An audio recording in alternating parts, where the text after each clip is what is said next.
El 26 de noviembre de 1504, una noticia se promulgó con premura a través de todos los correos de Occidente. Isabel I, soberana del Reino de Castilla, había muerto después de largos padecimientos en la villa castellana de Medina del Campo. La gran artífice de la unidad y el esplendor de España, adorada como una figura poco menos que divina por sus fieles súbditos, dejaba el mundo a los 53 años de edad. Por aquellos días de noviembre de 1504, la noticia de la desaparición de Isabel llegaba a la ciudad portuguesa de Coimbra, en donde en un convento de la Orden de Santa Clara se encontraba enclaustrada Juana, sobrina de la monarca fallecida e hija del anterior rey, Enrique IV. Isabel y Juana, herederas rivales del trono de Castilla, fueron las voces antagónicas de un drama que tuvo como escenario a toda la península ibérica.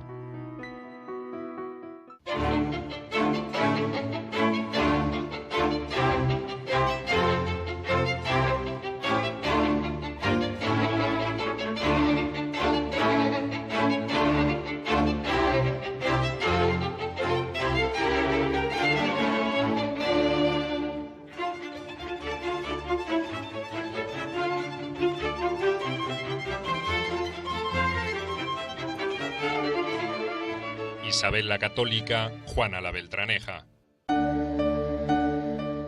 El 21 de julio de 1454, la muerte del rey Juan II de Castilla dio paso a la coronación de su primogénito, el príncipe Enrique. Como integrante de la dinastía de los Trastámara, el nuevo rey Enrique IV debía mantener una política ya establecida por sus predecesores. Los Trastámara desde el primer momento proyectaron una política conducente a que en toda España hubiera una sola dinastía, con varias ramas, manteniendo lo que era la estructura de entonces, pero todos parientes, mediante un procedimiento que imagina Enrique II hacia 1370, que consiste en no contraer matrimonio más que dentro de la península. Y esto es lo que se sigue. En 1455, siguiendo los férreos principios dinásticos de los Trastámara, Enrique IV desposó en segundas nupcias a Juana de Portugal, hermana del rey Alfonso V. Previamente había revocado su matrimonio con Blanca de Navarra, con quien no había conseguido tener hijos. Con este nuevo enlace, Enrique IV sellaba una alianza política entre dos poderosos reinos de la península ibérica, pero al mismo tiempo profundizaba una relación beligerante con la corona de Aragón, cuya solución no llegaría a haber durante su reinado.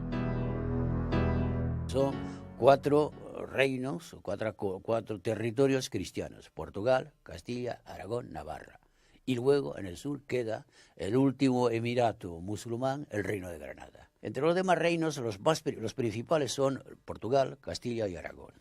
Y claro, la idea general era reconstituir la unidad política que había sido la norma de la península antes de la invasión musulmana, antes de 711. Reconstituir la unidad política suponía entonces que esto se hiciera por vía de enlaces matrimoniales entre familias reales. Y entonces Castilla, situada geográficamente en el centro de la península, tenía en realidad la elección. O sus reyes establecían un enlace matrimonial con Portugal, entonces se hacía una doble monarquía Castilla-Portugal, o bien se hacía el enlace matrimonial con un príncipe de la corona de Aragón, y entonces tendríamos una doble monarquía Castilla y Aragón. Junto con el trono de Castilla, Enrique IV había heredado una conflictiva situación interna, promovida por los estamentos más poderosos de la nobleza castellana, que reclamaban una mayor participación en los asuntos de Estado. Los intereses de esa clase opositora se hallaban representados entonces por Juan Pacheco, marqués de Villena, un antiguo servidor de Enrique, que devendría en el principal conspirador contra su gobierno. Algunos de los medios con que las facciones antagónicas intentaron desde un comienzo socavar el reinado de Enrique IV fueron argumentos que ponían en duda la legitimidad de su segundo matrimonio. Entre otras cuestiones, estos aludían a una supuesta impotencia sexual padecida por el rey, quien en adelante pasó a ser conocido por sus enemigos como Enrique el Impotente. Enrique IV casó primero con Blanca de Navarra de Aragón. Este matrimonio fue declarado nulo por un juez que no tenía competencia para ello, que era un arcediano, simplemente a quien se le había encargado la administración de la sede vacante de Segovia. Naturalmente, una sentencia de este tipo tiene dos defectos fundamentales que hay que corregir. Primero, tendría que haber sido confirmada por el Papa, no lo fue nunca. Pero la segunda opción es que si la razón de nulidad del matrimonio es la impotencia de Enrique y no la de su mujer, eso quiere decir que no puede ser válido un futuro matrimonio, no está en condiciones de casarse. Este es el gran problema que se plantea. Como parte de la familia real de Castilla, se encontraban en la corte los infantes Isabel y Alfonso. Al igual que Enrique IV, eran hijos del difunto Juan II, pero de distinta madre, Isabel de Portugal. La infanta Isabel, futura reina católica de Castilla, había nacido el 22 de abril de 1451 en el austero Palacio Real de la Villa Castellana de Madrigal. 2 años más tarde nació su hermano Alfonso. Hacia 1460, la falta de descendencia del matrimonio Enrique IV y Juana de Portugal convirtió a los infantes de Castilla en piezas clave de la política interna del reino. En caso de que el rey falleciera, estos serían sus herederos legítimos. Por su condición de varón, Alfonso tenía prioridad sobre Isabel. El marqués de Villena, gracias a su habilidad para la intriga, era para entonces quien mayor influencia tenía sobre los infantes, y planeaba utilizarla en su provecho y en el de los nobles que representaba. Pero sus proyectos conspirativos pronto sufrirían un contratiempo inesperado. A comienzos de 1462 nació Juana de Castilla, quien fue reconocida por las Cortes de España como hija legítima del rey Enrique IV y Juana de Portugal. Era, por lo tanto, la heredera de la corona. En respuesta a este hecho, los nobles enemigos de Enrique IV se aprontaron a demostrar su supuesta falsedad. Pero luego viene una segunda cuestión, que es lo que en un documento que redactó el marqués de Villena hace un razonamiento, que es un razonamiento de peso, vamos. Es decir, Juana nace el 28 de febrero de 1462. Entonces tuvo que ser engendrada a finales de mayo o junio. Durante todos estos meses que forman la primavera y el verano y tal, Enrique ha estado viviendo en Navarra en una guerra y la reina ha estado viviendo lejos y no hay noticia ninguna de que se hayan encontrado. Por consiguiente, lo que alega el marqués de Villena es que ni siquiera puede ser hija del rey. ¿Quién era entonces el padre de la infanta Juana de Castilla? Las sospechas se dirigieron hacia Beltrán de la Cueva, uno de los hombres de mayor confianza del rey Enrique IV.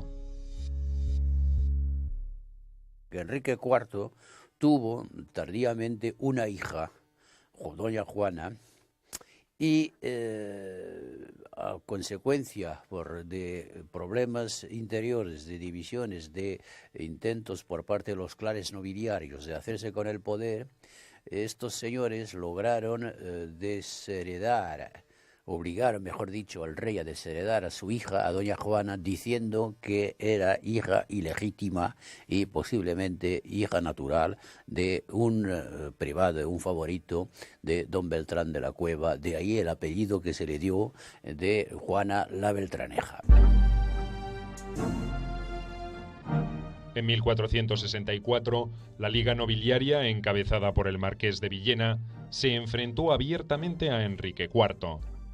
Para evitar una inminente guerra civil, el rey se vio obligado a reconocer los derechos al trono de su hermano Alfonso sobre los de su hija. De esta manera, parecía consentir los rumores sobre la ilegitimidad de su paternidad. cuando Enrique IV nombra heredera a Juana, no pasa nada, pero hay una parte de la nobleza que van en contra. Al cabo de poco tiempo. Y el rey entonces se desdice, y entonces ya no la nombra heredera, la quita el título de heredera y se lo da a Alfonso. Pero poco después de reconocer a su hermano Alfonso como heredero, el rey se retractó. Como consecuencia de esto, estalló una sublevación en su contra. A mediados de 1465, las facciones rebeldes llevaron a cabo en la ciudad de Ávila una destitución en efigie del rey Enrique IV, que fue conocida como la farsa de Ávila. En su lugar coronaron al infante Alfonso, al que tenían bajo custodia. Pero este reinado paralelo no duraría. En julio de 1468, Alfonso murió repentinamente. Dentro de la convulsionada escena política castellana, la infanta Isabel llegó entonces para ocupar el lugar protagónico. Ateniéndose a argumentaciones jurídicas sobre la ilegitimidad del matrimonio real, se dispuso a defender su candidatura al trono. Pero hay un hecho fundamental. Isabel tiene un sentido de la familia muy importante. Isabel nunca acusa de, diríamos, de ilegítima a la Beltraneja, nunca dice que es ilegítima. Lo que dice, se fundamenta jurídicamente, lo de ilegítima lo dirá la propaganda que tiene ella. No, claro, no, los propagandistas. Ella no, ella mantendrá el tipo, diríamos, familiar. Lo que hace es que no es hija que pueda heredar la corona porque es hija de dos primos hermanos y que no han recibido la dispensa papal y por lo tanto el matrimonio es nulo y por lo tanto no es legítima en cuanto sí que es hija del rey, pero no es legítima por este hecho. Y por eso ella reclama el testamento de Juan II, de que en caso que no tenga hijas legítimas Enrique II es su hermano Alfonso y si no, ella. Ha muerto Alfonso, es ella. O sea que ella lo tiene muy claro desde el primer momento. Es una mujer institucional en este aspecto. Y las cartas las aprovecha para jugar de esta manera.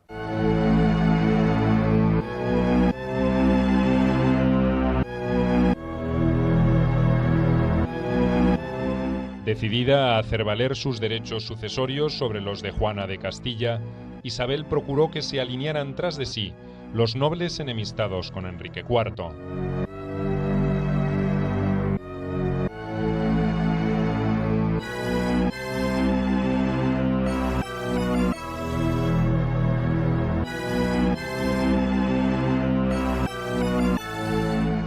El bando isabelino recurrió al auxilio del rey Juan II de Aragón, quien hasta el momento se había mostrado neutral, llegando a mantener relaciones diplomáticas con ambas facciones.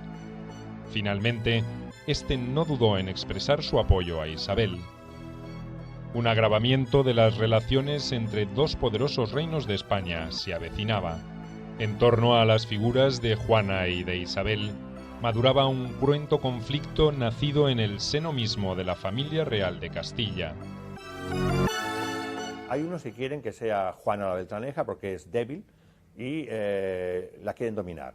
Y los que apoyan a Isabel también la ven joven y débil y la pueden dominar. Después lo que pasa es que cuando gane la batalla o la partida Isabel no la podrán dominar. La tía y la sobrina, que por otro lado se querían mucho, porque Isabel fue la madrina de bautismo de Juana y le tenía mucho aprecio a la niña, solo que le distanció la política y la ambición de Isabel de querer ser reina. Es decir, si yo soy reina, ella no puede serlo. Era inconjugable y pudo más la pasión política que el sentimiento casi filial que tenía por Juana. Pues bien, ese enfrentamiento familiar se convierte en un enfrentamiento político, de dos opciones, o la portuguesa o la aragonesa. O sea que es muy interesante porque sucede un problema familiar y también un problema dinástico, un problema de ambiciones familiares y un problema dinástico, dentro de las ramas ya de los trastamas. En septiembre de 1468, Enrique IV firmó un acuerdo con Isabel sobre la sucesión del trono castellano. En la aldea abulense de Guisando, Enrique IV reconoció a Isabel como su heredera legítima, siempre y cuando ésta se uniera en matrimonio con alguien de su elección. El rey, sin más alternativa, sacrificaba así el destino de su hija Juana. Enrique IV planeaba casar a Isabel con su cuñado el rey Alfonso V de Portugal, y al hijo de este, Juan, con la recién desheredada Juana. De esta manera ella sucedería a Isabel en el trono de Castilla si ésta llegaba a morir sin hijos legítimos. Pero Isabel, faltando a lo acordado con su hermano, se casó en secreto en Valladolid el 18 de octubre de 1469 con Fernando, príncipe heredero de Aragón y rey de Sicilia. Enrique IV estaba efectivamente totalmente opuesto a que su media hermana se casara, porque esto le destrozaba los planes. Entonces había mucho interés por parte de los dos nobles, de Fernando e Isabel, en que nadie se enterara de que se iban a casar. El secreto era indispensable para evitar que el rey Enrique IV tomara medidas para impedir que se produjera el matrimonio. Y después, cuando se hizo, bueno, ya estaba hecho. Para llevar a cabo la boda, que se había convertido en un delicado asunto de política internacional, Isabel y Fernando debieron recurrir a un artilugio que ocuparía un lugar de privilegio en el anecdotario de la historia española. De ahí esta historia muy novelesca, además, y romántica del príncipe don Fernando, que se desplaza a Castilla disfrazado, para no llamar la atención, disfrazado de mercader, pues dando rodeos hasta que por fin entra en Castilla, se pone bajo la protección de amigos de su novia y ella, al enterarse, se presenta también en Valladolid, donde reside, donde ha ido a hospedarse Fernando, y una noche se encuentran los dos y entonces dice la historia que uno de los secretarios de la princesa, al entrar en el salón donde estaba la corte, el séquito de Fernando, le señaló con el dedo diciéndole: ese es su novio. En respuesta al casamiento de Isabel, Enrique IV juró ante las Cortes la legitimidad de su hija Juana y revocó los acuerdos de Guisando en 1470. Luego ofreció a su hija en matrimonio al duque de Guyena, hermano del rey Luis XI de Francia. Pero la boda nunca llegaría a realizarse debido al fallecimiento del duque en 1472. Durante los 2 años siguientes, Enrique IV buscó desesperadamente concertar un casamiento conveniente para su hija Juana. En ese tiempo, llegó a considerar como posibles candidatos a miembros de la corte de Aragón. Finalmente consiguió comprometerla con el rey de Portugal, Alfonso V. Enrique IV, obligado por la nobleza a desheredar a su hija, piensa que la única oportunidad que tiene su hija de volver a ser princesa heredera es contar con el apoyo de una potencia extranjera, Portugal. En diciembre de 1474, el rey Enrique IV murió en el Alcázar de la Villa de Madrid, acompañado por su hija, Juana la Beltraneja.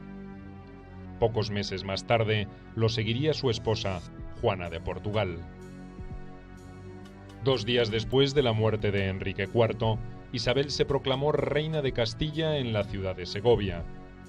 Las posibles soluciones jurídicas al conflicto sucesorio parecían agotadas.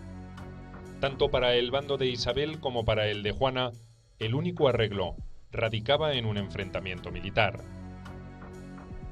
Y entonces, cuando muere Enrique IV en diciembre de 1474, pues Isabel no hace ni una ni dos, enseguida en Segovia, sin esperar un momento, se proclama a ella misma reina propietaria de Castilla. Y claro, y ahí entonces corta enseguida todo intento de discusión que pudiera haber entre un clan, entre unos bandos y otros, y los que no están de acuerdo con esta manera de solucionar el problema, entonces se vuelven hacia la prima, hacia Juana la Beltraneja, para oponerla a la que se decía ser ahora reina y propietaria de Castilla. Y a raíz de esto se entabla una guerra civil entre castellanos para saber quién de Isabel o de Juana va a reinar, y esta guerra civil es también una guerra internacional porque Portugal entra para apoyar los derechos de la Beltraneja y Aragón entra también en conflicto para apoyar los derechos de Isabel, porque Isabel desde algunos años se había casado con el príncipe heredero de la corona de Aragón.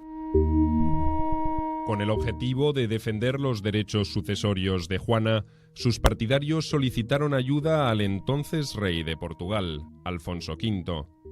A cambio de esto, ofrecieron en matrimonio a Juana lo que le permitiría convertirse en rey de Castilla. Alfonso V aceptó la propuesta y Juana la Beltraneja, detenida en la ciudad de Trujillo bajo la custodia del hijo del marqués de Villena, cifró sus esperanzas en el socorro de su nuevo prometido. Alfonso V se dispuso a defender con las armas el derecho usurpado a su esposa, y para ello contaba con una promesa de apoyo del rey de Francia, enemigo tradicional de la corona de Aragón. Pero esta ayuda nunca llegaría. Había una tradicional rivalidad entre Francia y Aragón. Y entonces al rey de Francia en aquella época no le podía hacer ninguna gracia ver formarse en el sur del Pirineo un grupo político de la importancia que iba a ser la doble monarquía Cataluña de Aragón y Castilla. De ahí que apoyara a las pretensiones de Portugal, es decir, de la Beltraneja.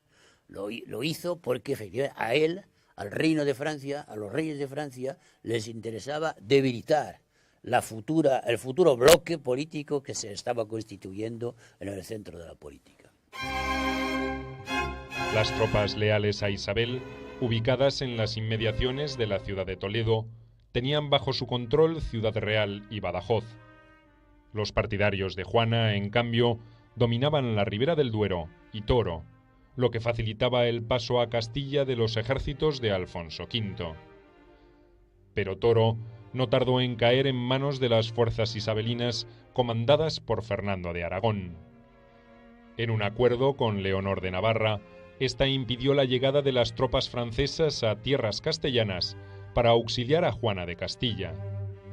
La suerte de Juana quedó sellada definitivamente en 1479 en la batalla de Albuera. Isabel, con la ayuda de su esposo Fernando de Aragón, había vencido. También hay que decir que Juana se movió extraordinariamente gracias al apoyo de Alfonso de Portugal, que veía una ocasión extraordinaria de establecer una unión dinástica entre la corona de Castilla y Portugal. Él como rey de ambas coronas y ella como reina, es decir, la otra alternativa. Pero el movimiento de Isabel y el movimiento de Juana, que eran simétricos. La guerra por la sucesión del trono de Castilla llegó a su fin el 4 de septiembre de 1479, con la firma del Tratado de las Tercerías de Moura en Alcasovas. En este acuerdo, Juana la Beltraneja renunciaba definitivamente a sus pretensiones al trono y reconocía a su tía Isabel como heredera legítima de la corona de Castilla. A modo de indemnización, recibía la suma de 100.000 ducados. Después de que el rey Alfonso V hiciera anular el matrimonio, Juana ingresó en Portugal a la Orden Religiosa de Santa Clara.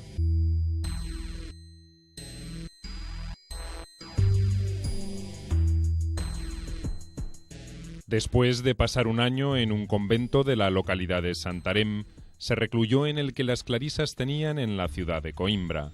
Atrás quedaba para siempre su pasado de princesa heredera del reino de Castilla.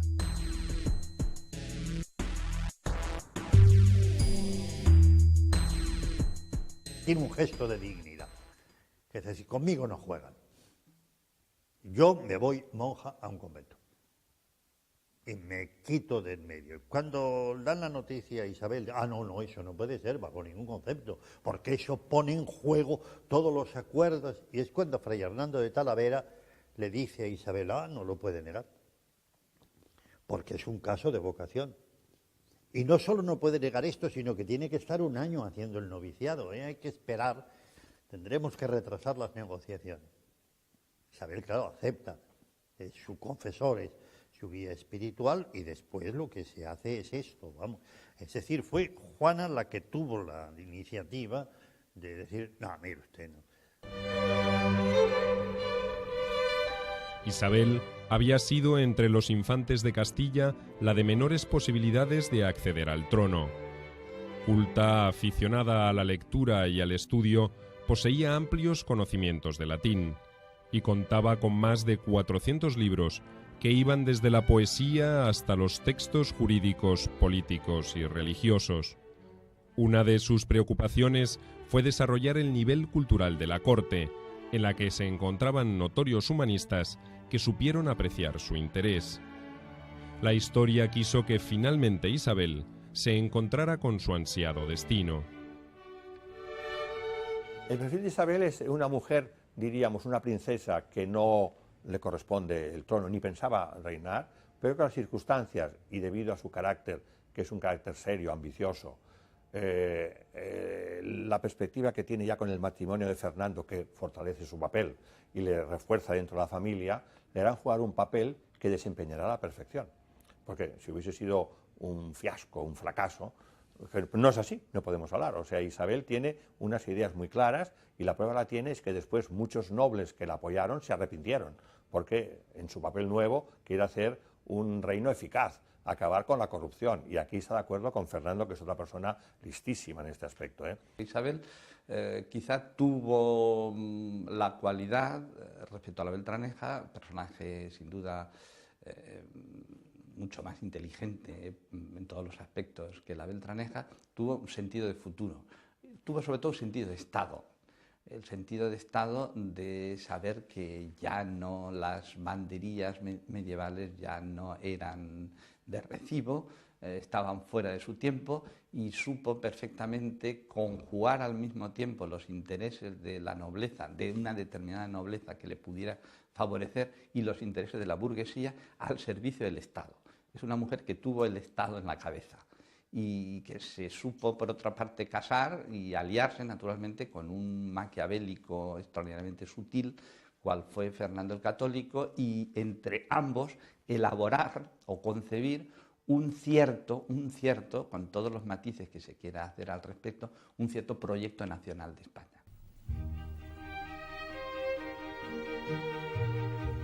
Después de acordar la paz, Isabel de Castilla y Fernando de Aragón, los reyes católicos, iniciaron un gobierno que inauguró un periodo glorioso de la historia española. Respetando lo propio de cada reino, supieron colocar los cimientos de la definitiva unidad española. Entonces, los dos reinaron sobre este grupo de territorios, pero cada territorio conservaba sus instituciones, sus cortes, su economía, su idioma, su lengua oficial, catalán en Cataluña, su derecho, en fin, bueno, todo esto...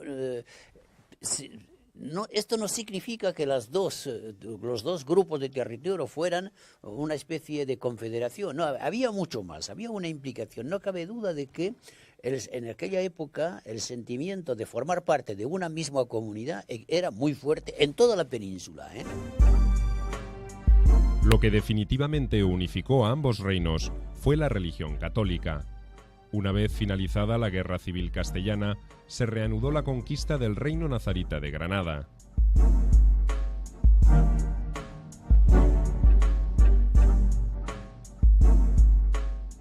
El 2 de enero de 1492, Boabdil, su último rey, se vio obligado a pactar y entregar la ciudad.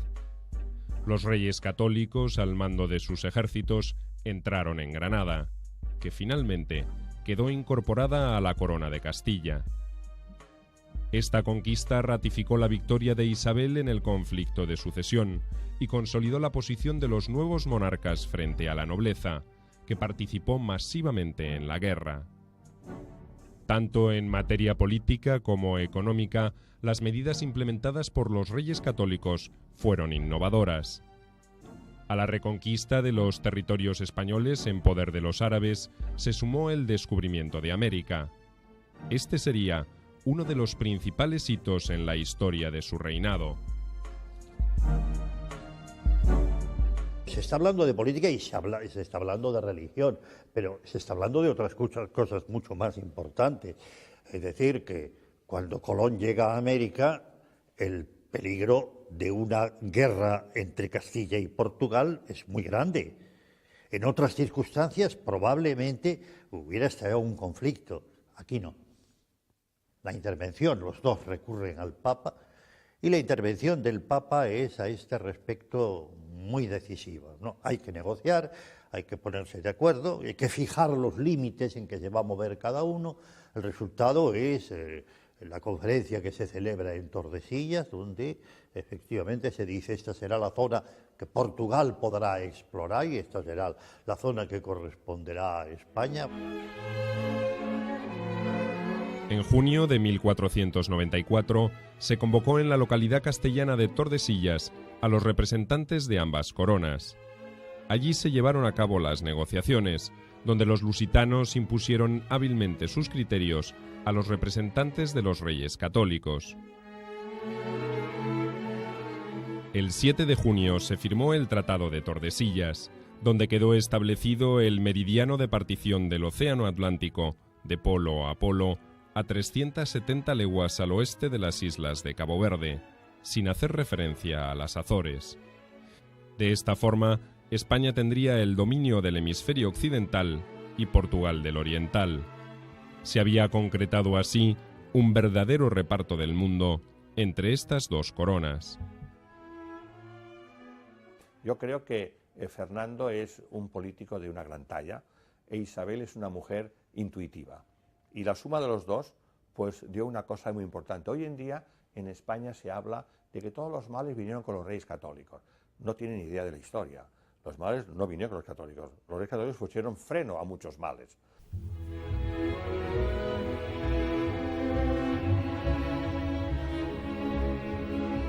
A pesar de los numerosos asuntos de Estado que demandaban su atención, Isabel nunca dejó de seguir los movimientos de su sobrina Juana en Portugal.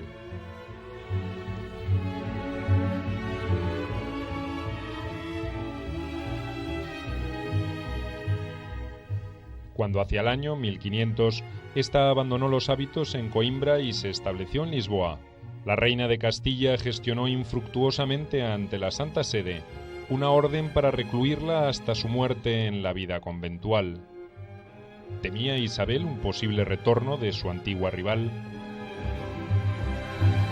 Han demostrado, o querían demostrar, la impotencia de Enrique IV, con lo cual, naturalmente, justificaba que la hija no era hija suya. Pero eso no deja de ser un artificio de un juego de eso, de marketing, de legitimación de la reina, de la hermana, que asalta el poder y expulsa a la auténtica heredera a un convento a Portugal, pero no se atreve a ir más lejos y le tiene miedo, porque a Juana, la llamada Beltraneja, que sería reina de España, la llaman la señora en Portugal, ¿no? Y siempre la utilizan un poco ante la posibilidad de decir como la figura legitimista que podría retornar. Pero de ser ciertos, los temores de la reina Isabel permanecieron sin confirmación. Juana la Beltraneja nunca manifestó intenciones de volver sobre su pasado. La Beltraneja, la verdad es que la conocemos menos por motivos evidentes, ¿no? Porque desapareció del escenario político de una manera muy temprana y no se puede saber hasta qué punto hubiera podido influir de una manera u otra en el destino político de la península. Por lo poco que sabemos es que después de su salida de la escena, después de que se la encerraron en Portugal, ella, por lo visto, siempre se comportó como hija de rey. Esto es todo lo que se puede decir. Se comportó como hija de rey, nunca renunció a su situación de princesa, o mejor dicho, de infanta de Castilla, pero nunca tampoco procuró intervenir aprovecharse de las circunstancias de 1504 cuando muere Isabel, o en 1516 cuando muere Fernando, o cuando en el momento de las comunidades de 1520. En ningún momento de crisis intentó la Beltraneja volver a influir en la política del reino castellano. Isabel la Católica reinó hasta su muerte, acaecida en Medina del Campo, el 26 de noviembre de 1504. el cuerpo de la reina fue trasladado a la ciudad de Granada, donde sería inhumado, según había expresado entre sus últimas voluntades. Al poco tiempo, Juana la Beltraneja, quien llevaba una vida anodina en Lisboa con el título de excelente señora, recibió una curiosa propuesta matrimonial. Su pretendiente era el viudo de Isabel, Fernando el Católico, rey de Aragón y regente de Castilla. La muerte de Isabel había dejado a sus súbditos sumidos en la incertidumbre. Con este nuevo proyecto matrimonial, Fernando de Aragón intentaba mantener en su cauce habitual la vida política castellana. Una de las maneras elegantes de que Fernando recuperara el poder en Castilla era convertirse otra vez en rey consorte. Y claro, en un momento dado pensó que podría ser casándose con la Beltraneja, pero esto por lo visto no prosperó mucho. Yo creo que no prosperó mucho por motivos de política interior. Forma parte de esa historia sentimental absolutamente increíble que le comentaba hace un momento de la pobre Beltraneja, que se convirtió siempre en extraño, oscuro objeto de deseo, no de deseo personal por parte de los aspirantes a su mano, sino de instrumento posible para intervenir, para desembarcar en los intereses castellanos. La ironía es que el propio Fernando, efectivamente, uno de los proyectos fugaces que pasó por su cabeza después de la muerte de Isabel en 1504 fue solucionar, entre comillas, el problema de Castilla pendiente casándose con la Beltraneja. Detrás de este ofrecimiento matrimonial de Fernando de Aragón, ¿acaso se ocultaba un reconocimiento de la legitimidad de Juana como heredera del trono de Castilla? Juana la Beltraneja se negó a dilucidar este interrogante. Tras ver rechazada su oferta por Juana de Castilla, Fernando el Católico se casó en segundas nupcias con Germana de Foix, sobrina del rey Luis XII de Francia. Fernando se casa con Germana de Foix, pero bueno, se casa porque son los derechos de Navarra, ojo. Y hay otra razón. En un momento en que Navarra está a punto de escapar del protectorado castellano para entregarse a Francia y tal, dice, muy bien, ahora vais a ver lo que es bueno. Yo me caso con Germana de Foix, que es la heredera de los señores de Foix, y lo que hago es reclamar esto. Y Navarra se incorpora voluntariamente. Él siempre piensa en clave política. En toda la política mediterránea, él tiene dos versiones, Fernando Católico. La versión, diríamos, de la clave mediterránea, los intereses patrimoniales de los astámaras aragoneses, y la versión, diríamos, de los astámaras castellanos. Y entonces, por eso, los matrimonios que tiene en mente, y al final vence la realidad de que era más joven, que era un factor, diríamos, real, frente al otro que tenía que sacarla, diríamos, casi de la ultratumba, para que nadie nos acordaba, en cierta manera, de la figura. Alejada definitivamente de la política castellana, Juana la Beltraneja permaneció en Portugal hasta su muerte, acaecida el 28 de julio de 1530 en la ciudad de Lisboa, cuando contaba 68 años de edad. La Beltraneja fue víctima de intereses muy contrapuestos a ella misma, aspiraron a su mano, fue presunta novia, digámoslo así, de un montón de candidatos que lo único que pretendían era aprovechar las circunstancias para involucrarse, para intervenir directamente en los intereses castellanos, que pudo, pero sin embargo siempre con ese componente de la reina que pudo ser reina de Castilla y cuya historia de haber triunfado su legitimidad, pues naturalmente esto nos obliga a plantearnos la hipótesis contrafactual de qué hubiera sido de España, de Castilla en primer lugar y de España en general, si efectivamente la Beltraneja hubiera sido reina de Castilla. Toda la historia de la unión territorial que promueve el matrimonio de los reyes católicos, por supuesto, no hubiera existido. Por lo tanto, quedará siempre como la reina que no pudo ser.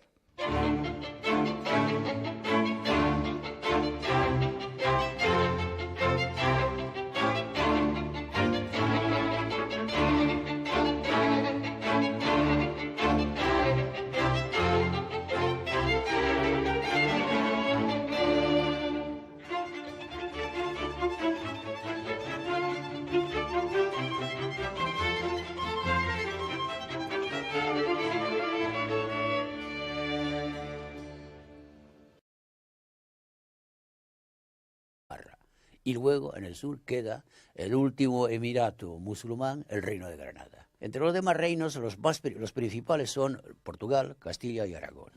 Y claro, la idea general era reconstituir la unidad política que había sido la norma de la península antes de la invasión musulmana, antes de 711.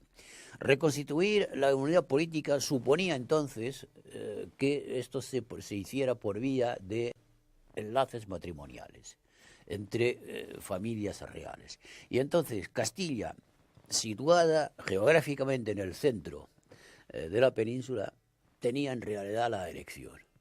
O sus reyes establecían un enlace matrimonial con Portugal, entonces se hacía una doble monarquía Castilla-Portugal, o bien se hacía el enlace matrimonial con un príncipe de la corona de Aragón y entonces tendríamos una doble monarquía Castilla y Aragón.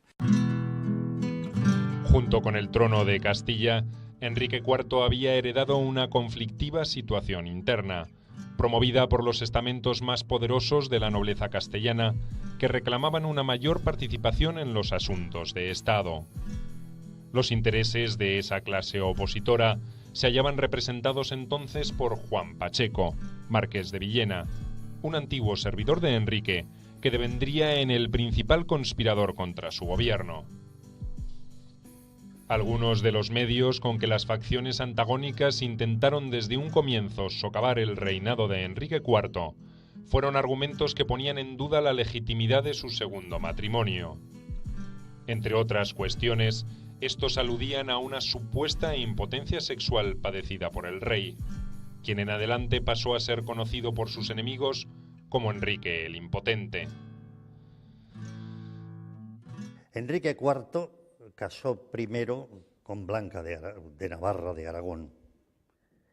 Este matrimonio fue declarado nulo por un juez que no tenía competencia para ello, que era un arcediano, simplemente a quien se le había encargado la administración de la sede vacante de Segovia. Naturalmente, una sentencia de este tipo tiene dos defectos fundamentales que hay que corregir. Primero, tendría que haber sido confirmada por el Papa, no lo fue nunca. Pero la segunda opción es que si la razón de nulidad del matrimonio es la impotencia de Enrique y no la de su mujer, eso quiere decir que no puede ser válido un futuro matrimonio, no está en condiciones de casarse. Este es el gran problema que se plantea. Como parte de la familia real de Castilla, se encontraban en la corte los infantes Isabel y Alfonso. Al igual que Enrique IV, eran hijos del difunto Juan II, pero de distinto. El 26 de noviembre de 1504, una noticia se promulgó con premura a través de todos los correos de Occidente. Isabel I, soberana del Reino de Castilla, había muerto después de largos padecimientos en la villa castellana de Medina del Campo. La gran artífice de la unidad y el esplendor de España, adorada como una figura poco menos que divina por sus fieles súbditos, dejaba el mundo a los 53 años de edad. Por aquellos días de noviembre de 1504, la noticia de la desaparición de Isabel llegaba a la ciudad portuguesa de Coimbra, en donde en un convento de la Orden de Santa Clara se encontraba enclaustrada Juana, sobrina de la monarca fallecida e hija del anterior rey, Enrique IV. Isabel y Juana, herederas rivales del trono de Castilla, fueron las voces antagónicas de un drama que tuvo como escenario a toda la península ibérica.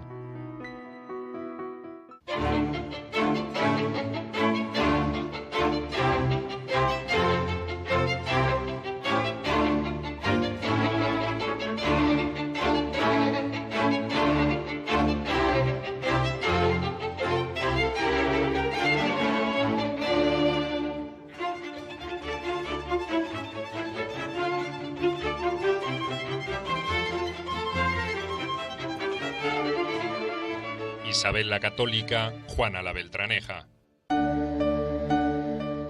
El 21 de julio de 1454, la muerte del rey Juan II de Castilla dio paso a la coronación de su primogénito, el príncipe Enrique. Como integrante de la dinastía de los Trastámara, el nuevo rey Enrique IV debía mantener una política ya establecida por sus predecesores. Los Trastámara desde el primer momento proyectaron una política conducente a que en toda España hubiera una sola dinastía, con varias ramas, manteniendo lo que era la estructura de entonces, pero todos parientes, mediante un procedimiento que imagina Enrique II hacia 1370, que consiste en no contraer matrimonio más que dentro de la península. Y esto es lo que se sigue. En 1455, siguiendo los férreos principios dinásticos de los Trastámara, Enrique IV desposó en segundas nupcias a Juana de Portugal, hermana del rey Alfonso V. Previamente había revocado su matrimonio con Blanca de Navarra, con quien no había conseguido tener hijos. Con este nuevo enlace, Enrique IV sellaba una alianza política entre dos poderosos reinos de la península ibérica, pero al mismo tiempo profundizaba una relación beligerante con la corona de Aragón, cuya solución no llegaría a haber durante su reinado.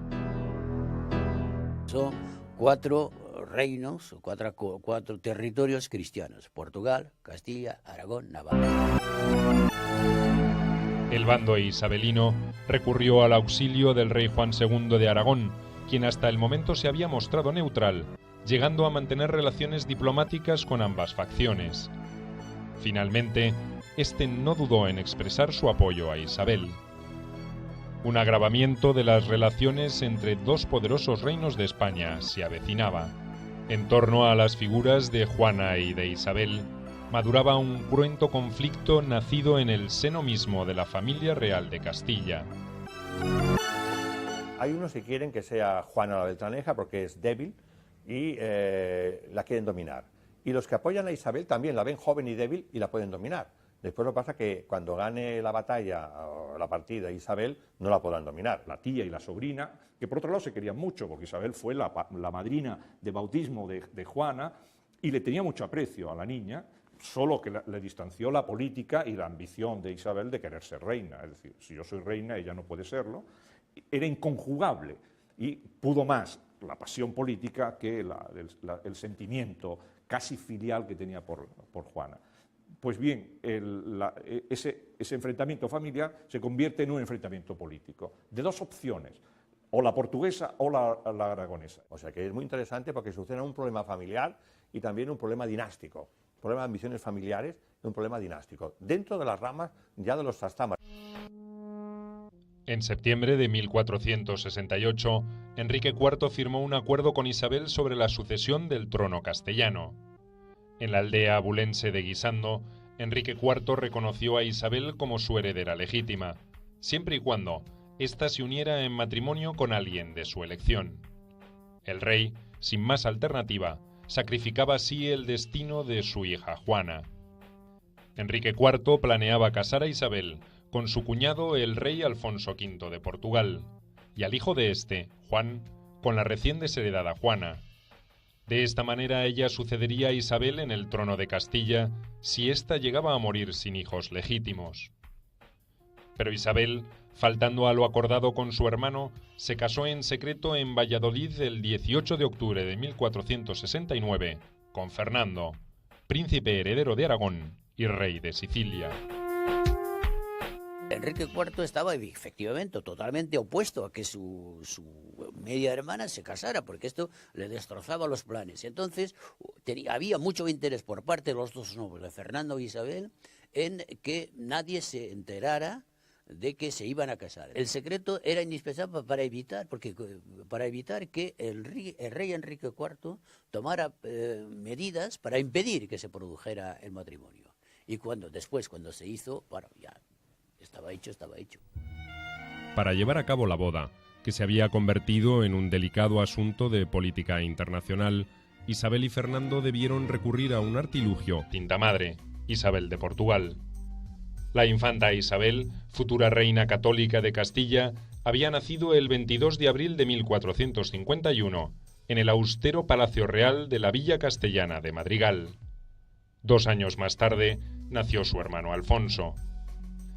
Hacia 1460, la falta de descendencia del matrimonio Enrique IV y Juana de Portugal convirtió a los infantes de Castilla en piezas clave de la política interna del reino. En caso de que el rey falleciera, estos serían sus herederos legítimos. Por su condición de varón, Alfonso tenía prioridad sobre Isabel. El marqués de Villena, gracias a su habilidad para la intriga, era para entonces quien mayor influencia tenía sobre los infantes, y planeaba utilizarla en su provecho y en el de los nobles que representaba. Pero sus proyectos conspirativos pronto sufrirían un contratiempo inesperado. A comienzos de 1462 nació Juana de Castilla, quien fue reconocida por las Cortes de España como hija legítima del rey Enrique IV y Juana de Portugal. Era, por lo tanto, la heredera de la corona. En respuesta a este hecho, los nobles enemigos de Enrique IV se aprontaron a demostrar su supuesta falsedad. Pero luego viene una segunda cuestión, que es lo que en un documento que redactó el marqués de Villena hace un razonamiento que es un razonamiento de peso, vamos. Es decir, Juana nace el 28 de febrero de 1462. Entonces tuvo que ser engendrada a finales de mayo o junio. Durante todos estos meses que forman la primavera y el verano y tal, Enrique ha estado viviendo en Navarra en una guerra y la reina ha estado viviendo lejos y no hay noticia ninguna de que se hayan encontrado. Por consiguiente, lo que alega el marqués de Villena es que ni siquiera puede ser hija del rey. ¿Quién era entonces el padre de la infanta Juana de Castilla? Las sospechas se dirigieron hacia Beltrán de la Cueva, uno de los hombres de mayor confianza del rey Enrique IV. Enrique IV tuvo tardíamente una hija, doña Juana, y a consecuencia de problemas interiores, de divisiones, de intentos por parte de los clanes nobiliarios de hacerse con el poder, estos señores lograron obligaron, mejor dicho, al rey a desheredar a su hija, a doña Juana, diciendo que era hija ilegítima y posiblemente hija natural de un privado, un favorito de don Beltrán de la Cueva, de ahí el apellido que se le dio de Juana la Beltraneja. En 1464, la Liga Nobiliaria, encabezada por el marqués de Villena, se enfrentó abiertamente a Enrique IV. Para evitar una inminente guerra civil, el rey se vio obligado a reconocer los derechos al trono de su hermano Alfonso sobre los de su hija. De esta manera, parecía consentir los rumores sobre la ilegitimidad de su paternidad.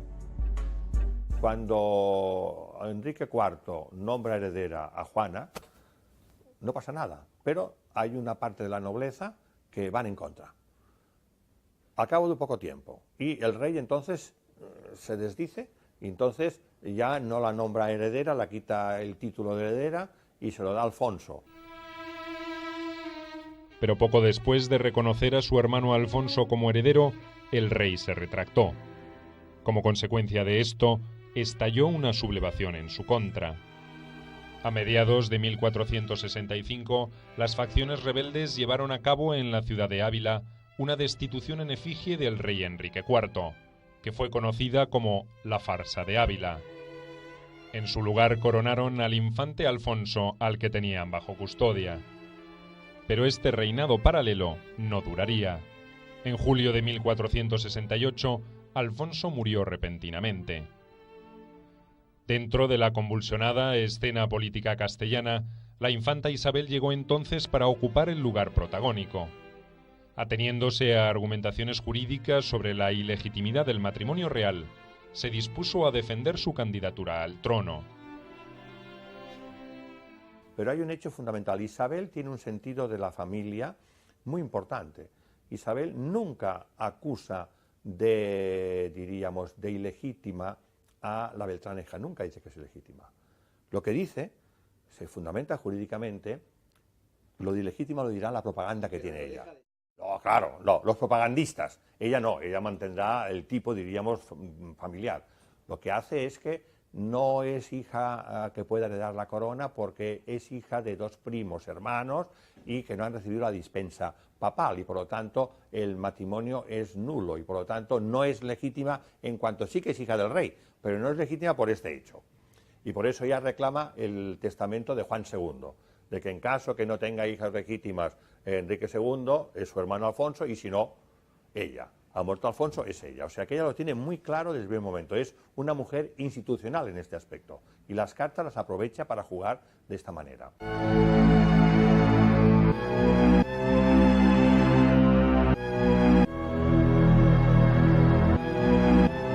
Decidida a hacer valer sus derechos sucesorios sobre los de Juana de Castilla, Isabel procuró que se alinearan tras de sí los nobles enemistados con Enrique IV.